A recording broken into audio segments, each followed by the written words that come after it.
नमस्कार दोस्तों, आपके अपने चैनल यामिनी ज्योतिष में बहुत बहुत स्वागत है। आज उपायों की जो सेकंड वीडियो है शुक्र देव के बारे में, इसके बारे में पूरी वीडियो में चर्चा करेंगे। क्या उपाय आपको करने चाहिए, बिल्कुल सिंपल उपाय, किसी भी तरह से इसमें आपको पैसे लगने वाले नहीं है। तो पूरी वीडियो इसी पे आधारित रहने वाली है। तो वीडियो आरंभ करने से पहले भगवान गणेश जी और भगवान शनिदेव से आराधना करूंगा सबके घर में सुख और शांति बनाए रखें। मेरा 2 दिन का जो प्रोफेशनल कोर्स का वेबिनार है उसकी डेट अभी मैं 1-2 दिन में आपको बता दूंगा। जो लोग ज्वाइन करना चाहते हैं मुझे व्हाट्सअप कर सकते हैं और मैं उनका रजिस्ट्रेशन कर लूंगा।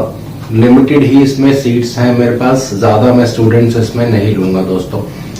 तो आइए वीडियो आरंभ करते हैं। शुक्र देव बहुत ही एक महत्वपूर्ण ग्रह है कुंडली में और बहुत सी चीजों के कारक भी हैं कुंडली में। तो पहले ये जान लेते हैं शुक्र देव किन किन चीजों के कारक हैं और क्या आपको फिर उसके अकॉर्डिंगली रेमेडीज करनी चाहिए। पहली चीज, शुक्र विवाह के कारक माने जाते हैं। पुरुष कुंडली हो तो विवाह के कारक शुक्र, पत्नी के कारक शुक्र, विवाह के बाद जो जीवन जैसा चलता है उसके कारक शुक्र, मेल चार्ट हो फीमेल चार्ट हो पैसे के कारक शुक्र, जितनी भी सुख सुविधाएं की चीजें हैं आजकल के मटेरियलिस्टिक वर्ल्ड में, गाड़ी है, कंप्यूटर्स है, घर की जितनी भी चीजें हैं, इवन मकान है, इन सब के कारक भी शुक्रदेव ही माने जाते हैं। शुक्रदेव ब्यूटी के कारक हैं। म्यूजिक, आर्ट्स, अच्छे कपड़े पहनना, खूबसूरत दिखना, ये सब भी शुक्रदेव के अंतर्गत आता है।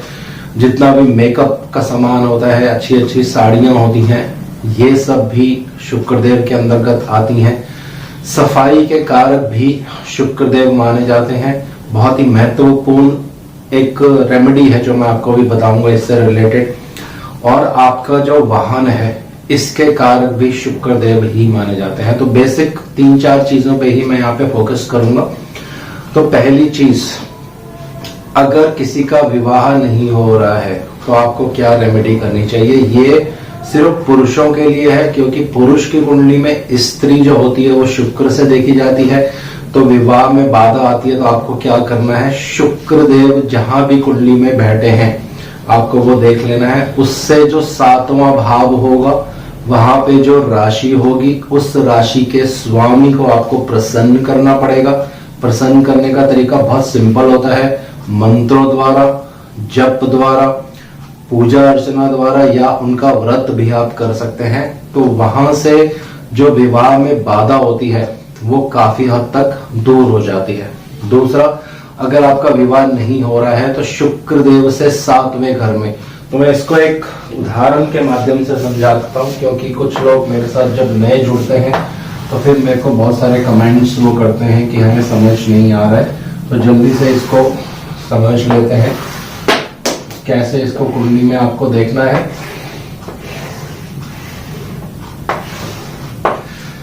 मान लीजिए किसी के शुक्र कुंडली में यहाँ पे है और यहाँ पे 5 नंबर राशि लिखी है। तो 5, 6, 7, 8, 9, 10, 11, यहाँ पे आएगा 11 नंबर। तो ये शुक्र हो गया, ये पत्नी के कारक है। उससे 7वां भाव, यहाँ पे जो राशि लिखी रहेगी, यहाँ पे जो ग्रह होगा उससे हमें कोई मतलब नहीं है। सिर्फ जो यहाँ पे राशि लिखी रहेगी इसके स्वामी बनेंगे शनिदेव। तो आपको कुंडली में शनिदेव की पूजा अर्चना आराधना, उनको किसी भी तरह से आप जैसे भी प्रसन्न कर सकते हैं। इससे विवाह जल्दी होने के योग जो है वो जागृत होते हैं। दूसरा, अगर शुक्र के 7वें घर में जो भी राशि हो उसके जो स्वामी हो, अगर वो राहु केतु के साथ बैठे हो कुंडली में तो भी विवाह में बहुत देरी होती है, विवाह में बहुत बाधाएं आती हैं। तो ऐसे केस में भी आपको राहु केतु की रेमेडीज करनी चाहिए और शुक्रदेव जिस भी राशि में रहते हैं उस राशि के स्वामी को भी बल देना चाहिए दोस्तों। तो ये तो हो गई कुछ विवाह से संबंधित बात। तो जिन लोगों का विवाह नहीं हो रहा है वो ये उपाय कर सकते हैं, सिंपल उपाय हैं, किसी भी तरह से इसमें ज्यादा आपके पैसे लगने वाले नहीं है। राहु केतु के लिए कुछ भी आपको करने की जरूरत नहीं है। ओम नमः शिवाय कम से कम 1 माला रोज अगर आप जपते रहते हैं तो उससे राहु केतु ऑटोमेटिकली शांत होना शुरू हो जाते हैं दोस्तों। अब दूसरा, शुक्र पैसे के कारक है तो जिन लोगों को फाइनेंशियल प्रॉब्लम आती है, जॉब करते हैं सैलरी अच्छी नहीं है, बिजनेस करते हैं पैसा नहीं आ रहा है, पैसा बहुत रुक रुक के आता है, या टाइम टू टाइम फाइनेंस की शॉर्टेज होने लग जाती है, तो ऐसे केस में आपको क्या रेमेडी करनी चाहिए? जहां पे भी शुक्र देव हो कुंडली में, जैसे यहाँ पे सिंह राशि में है तो 4 और 3, जो भी शुक्र देव से 3 घर पीछे जो भी भाव हो, उसमें जो भी राशि हो, जैसे यहाँ शुक्र से 3 घर पीछे आप देखेंगे बुध, यानी 3 नंबर राशि है, इसके स्वामी बुध देव है, तो बुध देव की पूजा अर्चना आपको हमेशा करते रहना चाहिए। ये आपके फाइनेंस वाले पार्ट में इम्प्रूवमेंट करेगा, और अगर फाइनेंशियल प्रॉब्लम आती है तो उसमें भी शुक्र देव प्रसन्न होंगे, और यहाँ से आपको फाइनेंसिस से बाहर निकलने का या फाइनेंसिस का इंप्रूव होने का रास्ता शुक्र देव अवश्य दिखाते हैं दोस्तों। तो ये ध्यान रखना है आपको, कुंडली में जहां भी शुक्र देव हो उसके 3 घर पीछे में जो भी राशि हो, सिर्फ राशि के स्वामी की रेमेडी करनी है। अगर यहाँ कोई ग्रह होगा तो उसको आपको छेड़ने की कोई आवश्यकता नहीं है दोस्तों। अब तीसरा, शुक्रदेव पत्नी के कारक हैं, तो यहाँ पे एक बहुत इजी रेमेडी है जो हर व्यक्ति कर सकता है। अगर आप बिजनेस करते हैं, शुक्रदेव पैसे के कारक हैं, बिजनेस नहीं चल रहा है, किसी तरह से बिजनेस में बहुत ज्यादा प्रॉब्लम आ रही है, कर्ज बहुत ज्यादा हो जाता है, तो ऐसे केस में आपको क्या करना चाहिए? आपकी जो पत्नी होती हैं उनको अपने बिजनेस में पार्टनर बना लेना चाहिए। अब पार्टनरशिप पेपर पे भी हो सकती है, या तो आप कोई चेक साइनिंग अथॉरिटी अपनी वाइफ को दे दीजिए, पत्नी को दे दीजिए, कि जितने भी कंपनी में चेक्स होंगे उनके सिग्नेचर आपकी पत्नी करेंगी, या किसी तरह से कोई एग्रीमेंट ऐसा बना लीजिए जिसमें पत्नी का नाम भी उसमें जुड़ जाए और वो उस कंपनी में पार्टनर बन जाए। फिजिकल पार्टनर बनाने की जरूरत नहीं है। अगर आपकी पत्नी ऑफिस नहीं भी आना चाहती है तो ये 2 चीजें करने से अत्यंत लाभ आपको मिलेगा, और जो बिजनेस में प्रॉब्लम्स आ रही होती हैं उससे बहुत ज्यादा आपको रिलीफ मिलती है दोस्तों। तो ये तो हो गया फाइनेंस से रिलेटेड। अब विवाह के ऊपर एक और आपको रेमेडीज बता देता हूं।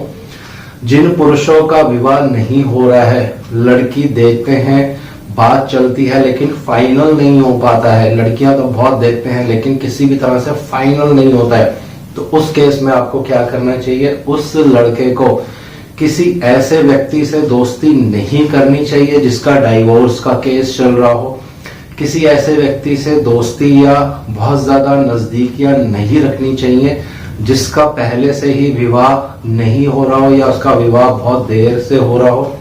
जिसका पहले से ही विवाह नहीं हो रहा हो और उससे आपने दोस्ती कर ली तो आपके विवाह में भी मुश्किलें आनी शुरू हो जाती हैं।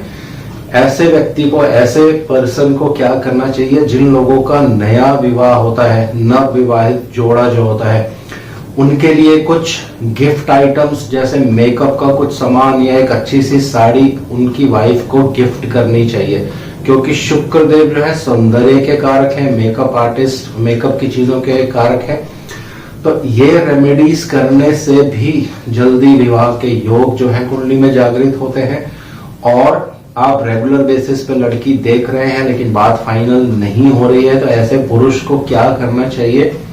टाइम टू टाइम अपने बालों का हेयर स्टाइल चेंज करना चाहिए, इससे भी जल्दी विवाह के योग बनते हैं। जो विवाह में बाधाएं आ रही होती हैं वहां से उनको राहत मिलती है दोस्तों।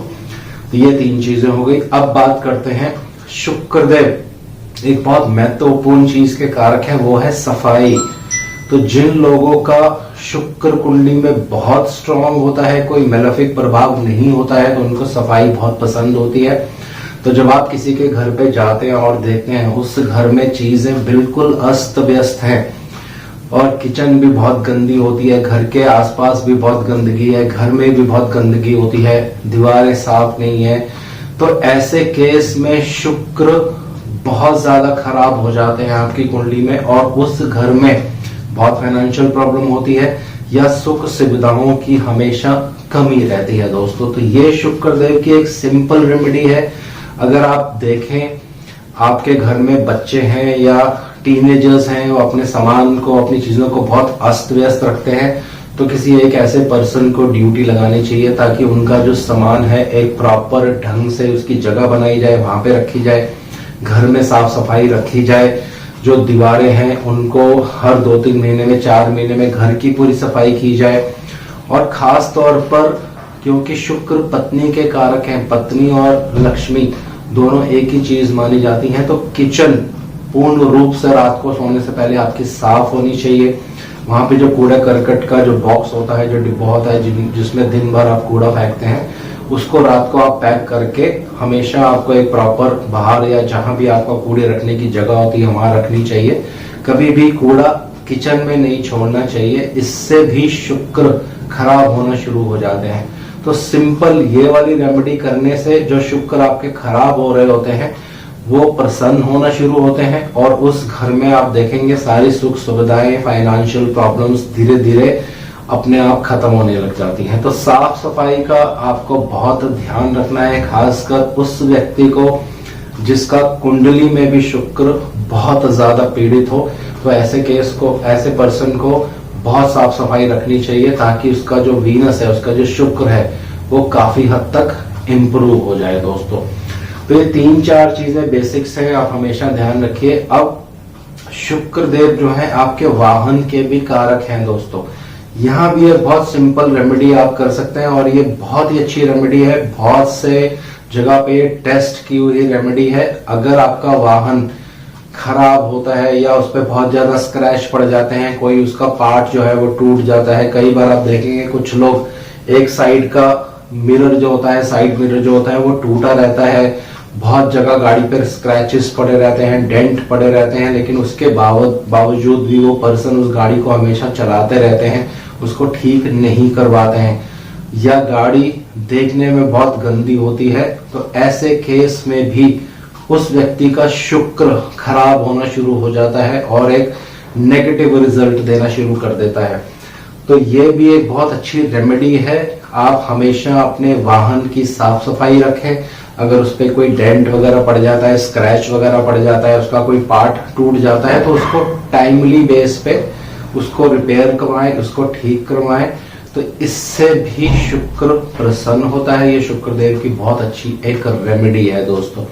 तो सिंपल रेमेडीज हैं, कोई भी इसको कर सकता है। इन सब के ऊपर एक शुक्रदेव का मंत्र है, ओम शुक्राय नमः। इसका एक माला भी अगर आप जाप कर लेते हैं, जिनको शुक्र देव से संबंधित चीजों में प्रॉब्लम आ रही है, रिलेशंस अच्छे नहीं चल रहे हैं, हस्बैंड वाइफ में अच्छे रिलेशंस नहीं है, प्रेमी और प्रेमिका में अच्छे रिलेशंस नहीं है, फाइनेंशियल प्रॉब्लम्स हैं, तो ओम शुक्राय नमः एक माला आप रोज जपिए और बहुत अच्छे इसके परिणाम आपको देखने को मिलेंगे दोस्तों। तो आज इस वीडियो को यहीं विराम दे रहा हूं। नेक्स्ट वीडियो में चर्चा करेंगे चंद्रदेव के बारे में, क्या सिंपल रेमेडीज आपको करनी चाहिए जिससे आपका चंद्रमा इंप्रूव हो। और चंद्रमा जो है कुंडली में एक बहुत ही महत्वपूर्ण ग्रह है दोस्तों। इसकी रेमेडीज आपको जरूर करनी चाहिए अगर आपका कुंडली में चंद्रमा बुरी तरह से पीड़ित है। तो आज इस वीडियो को यहीं विराम दे रहा हूं। आशा करता हूं सब कुशल मंगल होंगे। जय शनिदेव।